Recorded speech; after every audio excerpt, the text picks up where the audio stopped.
ಪ್ರತಿಕೂಲ ವಾತಾವರಣಕ್ಕೂ ಶಬರಿಮಲೆ ಭಕ್ತರ ಭಕ್ತಿಗೆ ಸವಾಲು ಹಾಕುವುದಕ್ಕೆ ಸಾಧ್ಯವಾಗಿಲ್ಲ. ಎಲ್ಲಾ ಪ್ರಾಕೃತಿಕ ಅಡೆತಡೆಗಳನ್ನ ಮೀರಿ ಭಕ್ತರು ಸ್ವಾಮಿ ಅಯ್ಯಪ್ಪನ ದರ್ಶನವನ್ನ ಪಡೆದು ಧನ್ಯರಾಗ್ತಾ ಇದ್ದಾರೆ.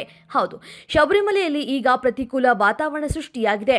ಹಗಲಿನಲ್ಲಿ ತೀವ್ರ ಬಿಸಿಲು ಮತ್ತು ಸಂಜೆ ಹಾಗೂ ರಾತ್ರಿ ಸಮಯದಲ್ಲಿ ಮೈಕೊರೆಯುವಂತಹ ಚಳಿಗೆ ಸಾಕ್ಷಿಯಾಗುತ್ತಿದೆ ಶಬರಿಮಲೆ.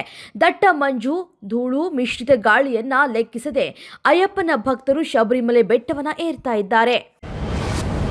ಭಾರತೀಯ ಬಾಹ್ಯಾಕಾಶ ಸಂಶೋಧನಾ ಸಂಸ್ಥೆಗೆ ಹೊಸ ಅಧ್ಯಕ್ಷರನ್ನಾಗಿ ಹಿರಿಯ ವಿಜ್ಞಾನಿ ಡಾಕ್ಟರ್ ವಿ ನಾರಾಯಣನ್ ಅವರನ್ನ ನೇಮಿಸಲಾಗಿದೆ.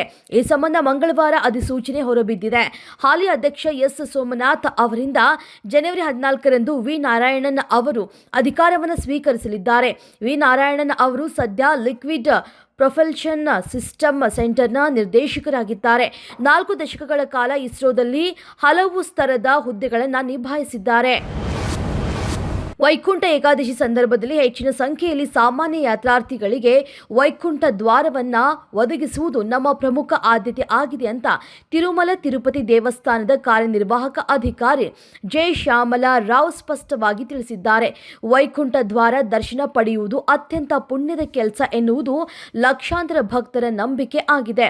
ಜನವರಿ 10ರಿಂದ 19ರವರೆಗೆ ವೈಕುಂಠ ಏಕಾದಶಿ ಹಾಗೂ ವೈಕುಂಠ ದ್ವಾರ ದರ್ಶನಕ್ಕೆ ಸಂಬಂಧಿಸಿದ ಸಕಲ ರೀತಿಯಲ್ಲಿ ವ್ಯವಸ್ಥೆ ಮಾಡಲಾಗಿದೆ ಅಂತ ಮಾಹಿತಿ ನೀಡಿದ್ರು. ಚಿತ್ರನಟಿ ಜಯಂತಿ ಅವರ ಹೆಸರಿನಲ್ಲಿ ಪ್ರಶಸ್ತಿ ಸ್ಥಾಪಿಸುವುದಕ್ಕೆ ಪ್ರಯತ್ನಿಸಲಾಗುವುದು ಅಂತ ಮುಖ್ಯಮಂತ್ರಿ ಸಿದ್ದರಾಮಯ್ಯ ಘೋಷಿಸಿದ್ದಾರೆ. ಬೆಂಗಳೂರಿನ ಗಾಂಧಿ ಭವನದಲ್ಲಿ ನಡೆದಂತ ಕಾರ್ಯಕ್ರಮದಲ್ಲಿ ಹಿರಿಯ ಪತ್ರಕರ್ತ ಸದಾಶಿವ ಶೆಣೈ ಅವರ ಅಭಿನಯ ಶಾರದೆ ಜಯಂತಿ ಅವರ ಜೀವನಗಾಥೆ ಲವ್ಲಿ ಬಟ್ ಲೋನ್ಲಿ ಕೃತಿಯನ್ನ ಲೋಕಾರ್ಪಣೆಗೊಳಿಸಿ ಮಾತನಾಡಿದ್ರು. ಇದೇ ವೇಳೆ ಜಯಂತಿ ಅವರು ನನ್ನನ್ನ ಸದಾ ಪ್ರೀತಿಯಿಂದ ಹೀರೋ ಅಂತ ಕರೀತಾ ಇದ್ರು ಅಂತ ಸಿದ್ದರಾಮಯ್ಯ ಸ್ಮರಿಸಿದ್ರು.